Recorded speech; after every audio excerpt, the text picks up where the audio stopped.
ഇന്നിപ്പോൾ ഞാൻ ഉണ്ടാക്കാൻ പോകുന്നത് ഉണ്ണിപ്പിണ്ടി പയറും ഉപ്പേരിയാണ് കേട്ടോ. അപ്പോൾ അതിന് വേണ്ടിയിട്ട് ഞാനിത് നേന്ത്രവാഴയുടെ ഉണ്ണിപ്പിണ്ടിയില്ലേ അതാണ് കേട്ടോ. ഇതിങ്ങനെ റൗണ്ടാക്കിയിട്ട് നമ്മൾ അരിഞ്ഞെടുക്കുക. എന്നിട്ട് അത് ചെറുതാക്കി അരിഞ്ഞ് ഒരു വെള്ളത്തിലിട്ടേക്കുക. എന്നിട്ട് അതിൽ ഒരു വടി എടുത്തിട്ട് നമ്മൾ അതിൻ്റെ നാരൊക്കെ ഇങ്ങനെ ചുറ്റിയെടുക്കണം കേട്ടോ. അപ്പോൾ ഞാൻ ഇവിടെ ഒരു കുക്കർ വെച്ചിട്ടുണ്ട്. അതിലേക്ക് 1/2 ഗ്ലാസ് ഉണക്കപ്പയർ കഴുകി അതിലേക്ക് ഇട്ട് കൊടുക്കുന്നുണ്ട് കേട്ടോ. ഇതിലേക്ക് ആവശ്യമുള്ള വെള്ളം ഒഴിച്ചെടുക്കാം കേട്ടോ.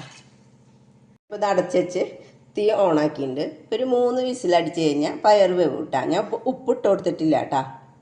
ഇത് 3 വിസിലായിട്ട് കേട്ടോ. അപ്പോൾ നമുക്ക് തീ ഓഫാക്കിയിട്ടുണ്ട് ഞാൻ. ഇനി ഇതിൽ എയറൊന്ന് പോയി കഴിഞ്ഞാൽ നമുക്ക് തുറക്കാം കേട്ടോ. ഇതിൽ എയറൊക്കെ പോയിട്ട് ഞാൻ തുറന്ന് നോക്കി. അപ്പോൾ പയറൊക്കെ വെന്തുണ്ട്. അപ്പോൾ നമുക്ക് ഈ ഉണ്ണിപ്പിണ്ടി അരിഞ്ഞതില്ലേ, ഞാൻ ചെറുതാക്കി അരിഞ്ഞുള്ളതാണ് കേട്ടോ. ഇതലിക്കിടാം കേട്ടോ. ഇതിലേക്ക് കുറച്ച് വെള്ളം ഒഴിച്ചെടുക്കാം. അതിൽ തീരെ വെള്ളമില്ല. പിന്നെ ആവശ്യമുള്ള ഉപ്പ് ഇട്ട് കൊടുക്കാം കേട്ടോ. നന്നായി ഇളക്കിയിട്ട് നമുക്കിത് അടച്ച് വെക്കാം കേട്ടോ. അടച്ച് വെച്ചിട്ട് ഇനി ഒരു വിസിലടിച്ചാൽ മതി കേട്ടോ. അപ്പോൾ ഇത് വെന്തോളൂ കേട്ടോ. ഒരു വിസിലടിച്ചപ്പോൾ ഞാനിത് ഓഫാക്കിയിട്ടുണ്ടായിരുന്നു കേട്ടോ.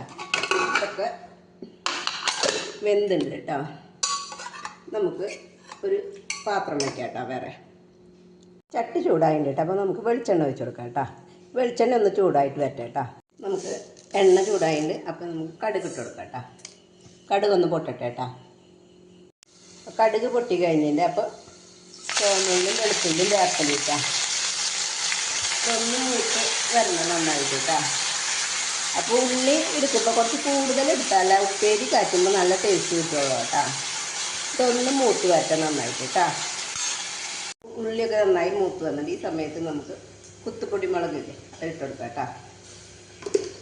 എരിയൊക്കെ അവരുടെ പാകത്തിനനുസരിച്ചിട്ട് ഇട്ടുകൊടുക്കാം കേട്ടോ. ഇതൊന്ന് മുളകൊക്കെ ഒന്ന് മൂത്ത് വരട്ടെ കേട്ടോ.